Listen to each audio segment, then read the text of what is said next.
Hello, good morning সবাইকে। সকাল সকাল একটা ব্লগ শুরু করছি। আজকের শুক্রবার, ক্লাসও আছে। আর তোমাদের আগের ব্লগে বলেছি বাড়িতে শনিবার দিন পুজো আছে, তো সেই জন্যে একটু ওই নাড়ু টাড়ু বানাতে হবে। বাট আজকে সকাল থেকে শরীরটা একটু ডাউন আছে। তো যাই হোক, যাই করি সবটাই শেয়ার করবো তোমাদের সঙ্গে। চলো ব্লগটা শুরু করি। গুড়ের নারকেল নাড়ু হবে, তো এখানে নারকেলটা কোরানো আছে আর দুধ দিয়ে আমাদের একটুখানি ক্ষীর বানাতে হবে। তো সেই জন্য কড়াতে দুধটা দিয়ে দিয়েছি। বেশি পরিমাণে করছি না, একদম অল্প পরিমাণে ঠাকুরের মতন করেই করছি। তো এটা শুধুই নাড়তে থাকতে হবে, আর যখন একটু ঘন হয়ে আসবে তখন এর মধ্যে একটু চিনি দিয়ে দিলেই কিন্তু ক্ষীরটা রেডি হয়ে যাবে। আর দইটা কালকে নিয়ে চলে আসবে মিষ্টি যখন আনবে তখন। আর এখানে আমি নারকেলগুলোকে মেখে রেখেছি গুড়ের সঙ্গে, কিন্তু গুড়টা না আজকের কীরকম যেন একটুখানি পাতলা পাতলা, কীরকম হবে বুঝতে পারছি না নাড়ুটা।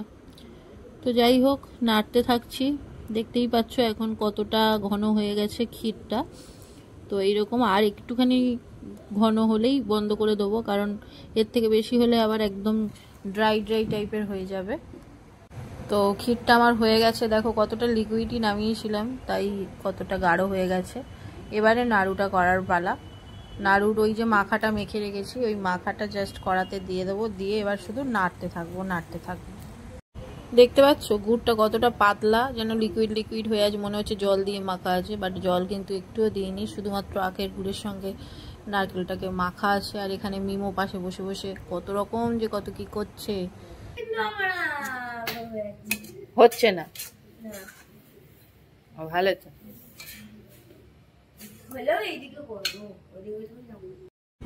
যেহেতু গুড়টা পাতলা মতন ছিল, তো সেই জন্য নাড়তে অনেকক্ষণই হয়েছে। তো দেখতেই পাচ্ছ একদম এখন পুরো ড্রাই ব্যাপারটা চলে এসছে।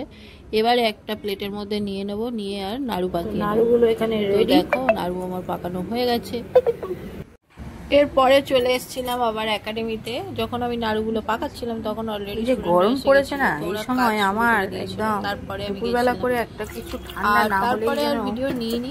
ওদের আজকে ক্লাস হয়ে যাওয়ার পরে উপরে এসে দেখলাম ফ্রিজে কোনো আইসক্রিম নেই। আইসক্রিম একটাও আর নেই, মনটা একটু খারাপ হয়ে গেল।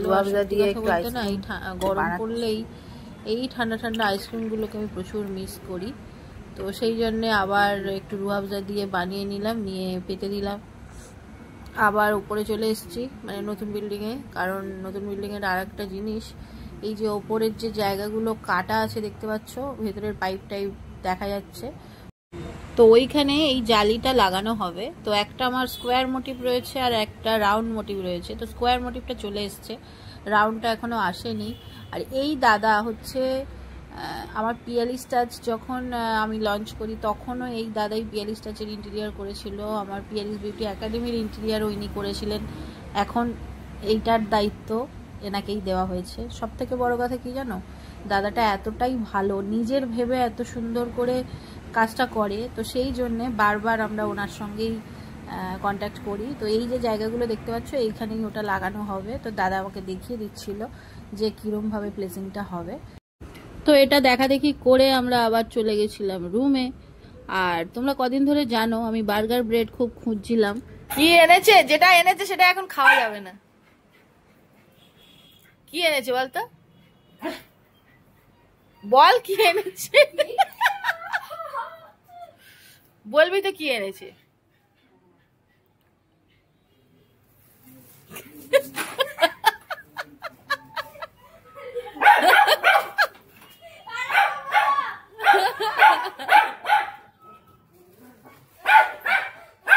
দেখ ওটা কি, দেখ কদিন আমরা খুঁজছি। কি তুই এত টাকাটা কি কেন ফুটেজ না, এতদিন কদিন ধরে আমরা কি খুঁজছি বল।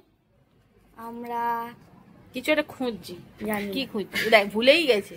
কদিন তাহলে নিয়ে চললাম না, না কদিন আগে কিছু একটা খেতে চেয়েছিস। হ্যাঁ খেতে চেয়েছিলাম, কি বলতো, বার্গার। তার জন্য কি দরকার, এই প্যাটিস, মানে ওই যে হয় ওটা, যেটা হয় ওটা মানে কি, কোনটা, ওই ব্রেডটা। তা ব্রেডটা কই, কদিন ধরে তো বাবা খুঁজে পাচ্ছে না। कुछ काला लग रहा है। দেখ এবার দেখ ওর কাছে যা,